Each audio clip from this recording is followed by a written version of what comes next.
दोस्तों याद रखना, तगड़ा और मजबूत जवान पता कौन होता है? जिसकी नजरें पूरी तरह उसके कंट्रोल में हो। ये अलामत जवानी है। जिस आदमी का पूरी तरह, दो लोग दुनिया में कभी कोई कारनामा सर अंजाम नहीं दे सकते, एक जो हराम खाता हो, एक जिसकी नजर नापाक हो। मोहम्मद बिन कासिम जब यहां आए थे ना,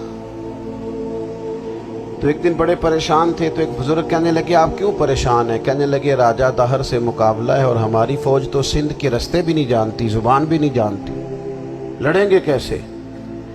2-4 दिन के बाद उन बुजुर्गों की दोबारा मोहम्मद बिन कासिम से मुलाकात हुई तो बड़े खुश थे। कहा, आप क्यों खुश हैं? कहने लगे, वो मेरा मुकाबला नहीं कर सकता, मैंने तहकीक कर ली। कहा, क्यों?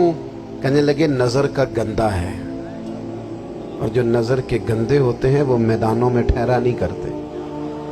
मैदान के लिए निकलने के लिए पाक जवानी की जरूरत होती, ततहीर मिजाज होना जरूरी होता है, पाकीज़ा अफकार और सच्ची और सुच्ची सुथरी सोचों का होना जरूरी होता है। इसलिए फरमाया कि मेरा मुकाबला नहीं कर सकता। हजरत अब्दुल्लाह इब्न हुज़ाफा कमरे में थे, वजीर की बेटी अंदर सजी संवरी पहुंच गई। जैसे ही आपने इस कुफर की चाल को देखा तो तयम्मुम करके नफल शुरू किए। वो सारी रात बैठी रही, रब का बंदा सारी रात इबादत करता रहा। इबादत बड़ा सहारा है, मुसल्ला बड़ा सहारा है अल्लाह के बंदों। सुबह दरवाजा खोला, वजीर ने अपनी बच्ची से पूछना चाहता था रिजल्ट क्या निकला, तो कहने लगी, पीछे हट जा, अब तेरा मेरा ताल्लुक कोई नहीं, मैंने नबी पाक का कलमा पढ़ लिया। उसने कहा, मैंने भी जमाना देखा है, पर ये क्या लोग हैं, कस्तूरी के बने हुए, संदल से धुले हुए, कि मैं सारी रात कमरे में रही और 100 और 1000 आदमी जिस जवान का मुकाबला ना कर सके, इतना ताकतवर जवान कमरे में रहा और उसने नजर उठा के ना देखा। वो कच्चा लांगे ललारी वाला जेड़ा चढ़दा ते लैंदा रहिंदा है, ए इश्क तेरे दा रंग मुहम्मद चढ़िया फेर नहीं लैंदा। मैं कहा, एक दफा नजर उठा के नहीं देखा, कमाल हो गई। इतने बड़े लोग, इतनी बड़ी सआदतमंदी, फिरोज बख्ती, मामला फहमी हद हो गई।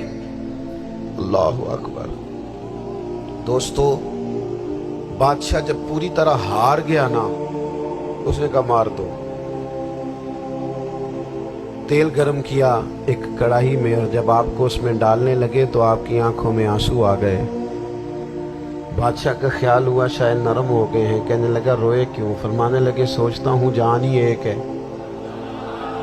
कितना मजा है उसकी राह में जान देने का, कितनी लज्जत है उसके नाम पर मरने में, कितना लुत्फ है। जे तू चढ़िया उत्ते दार भी नहीं, ते जे तू विकया इश्क बाजार भी नहीं, ते एडा सस्ता सौदा प्यार भी नहीं, ते एडा सस्ता लभदा यार भी नहीं।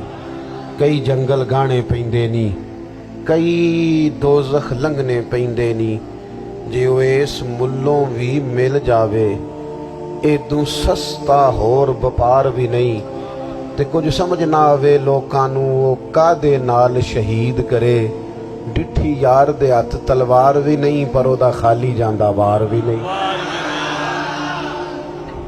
कहने लगे, एक जान है ना, तो दिल करता है हजारों होती तो एक एक करके महबूब के नाम पे कुर्बान करता, जब मेरे पास है ही एक, करूं क्या?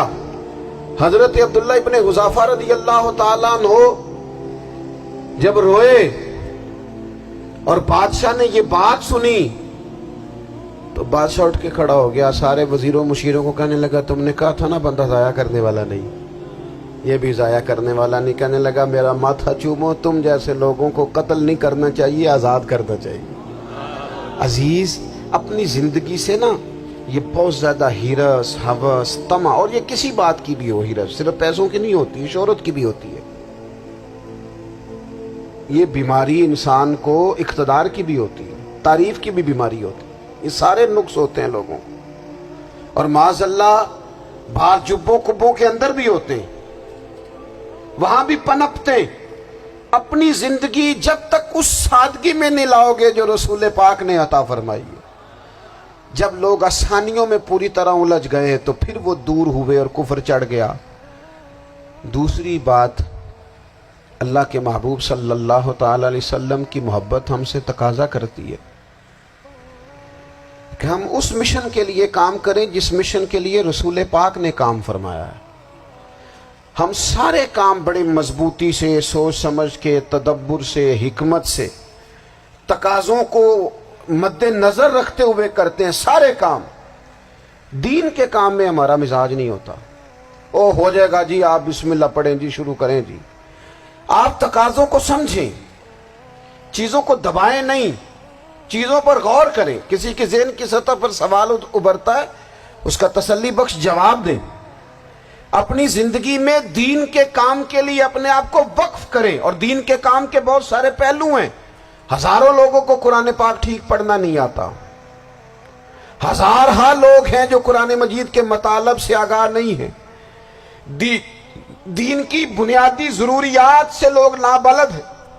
میں آپ کو کس طرح یہ بات سمجھاؤں کہ ہزاروں کی تعداد میں طلاقیں اس لیے ہوتی ہیں کہ مردوں کو طلاق کے مسئلے نہیں آتے، انہیں پتہ نہیں ہے کہ مجھے حقوق زوجین کے معاملے میں کیسے چلنا ہے۔ ڈھیر سارے گھروں میں تباہی اس لیے ہے کہ تربیت اولاد کا دینی منہج ہمیں نہیں پتا۔ اپنا حصہ ملائیں دین کے کام میں۔ ایک آدمی کو اگر تو نمازی کرنے میں کامیاب ہو گیا، تیری زندگی بدل گئی۔ وہ دین بیزار لوگ جو ہمارے بیچ بیٹھ کے ہماری نوجوان نسل کو پگڑی اور داڑھی کا نام لے کے بنیادی طور پر دین سے دور کرتے، ایسے نوجوانوں کو دین کا پیغام محبت دے کر دین کے قریب کرنا ہماری ڈیوٹیوں کا حصہ ہے۔ ہمیں ذمہ داری کا احساس کرنا پڑے گا، ہمیں یہ خاص قدم اٹھانا پڑے گا، توجہ دینی پڑے گی۔ مساجد، مدارس، میں آپ سے عرض کروں، اتنی ڈٹ کے مخالفت ہوتی ہے نا مدرسوں کی، اتنی ڈٹ کے۔ میں ادارہ چلاتا ہوں، اس کے چلانے میں جو مشکلات ہیں وہ تو ہم بتا نہیں سکتے آپ کو، اس لیے کہ میری قوم، میرا اس قوم سے تعلق ہے جو نعت خواں امیر کرنا چاہتی ہے، مدرسے نہیں۔ ہاں، نقیب خطیب پیدا کرنا چاہتی ہے، شعر و شاعری کی زندگی کو پروان چڑھانا چاہتی ہے۔ فقط ہمارا ان لوگوں سے تعلق ہے جو لاکھوں کروڑوں روپیہ محافل پہ لگائیں گے، اور قاری صاحب بیچارے اگر مسجد کا کوئی ہونے والا کام کسی وقت بتا دیں گے تو وہ بڑی مشکل آ جائے گی ان کے لیے۔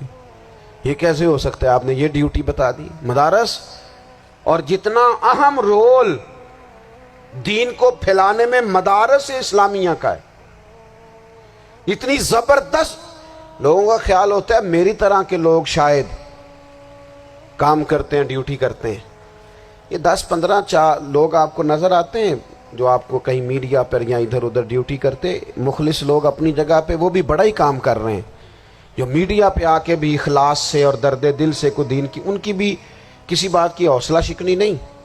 لیکن ہزارہا اساتذہ جو مدارس میں بیٹھ کے پڑھاتے ہیں، جنہوں نے وہ سارے لوگ تیار، آپ سمجھ نہیں سکتے کتنا بڑا کام۔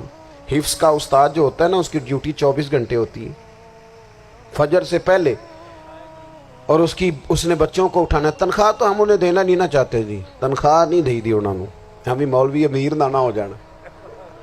مولوی نو تے سوٹ بھی 27ویں والی رات دے ہے تاکہ کدھر سوان کے عید والے دن پا نہ لوے، کیونکہ 27ویں تو بعد تے درزی پھڑتا ہی کوئی نہیں، کیوں حضرت؟ ایسے ہی ہے نا، اس وقت تو نہیں نہ لیتا۔ تو ہم چاہتے ہیں مولوی ہماری مرضی کے ہماری طرح کا سوٹ نہ پہن لے۔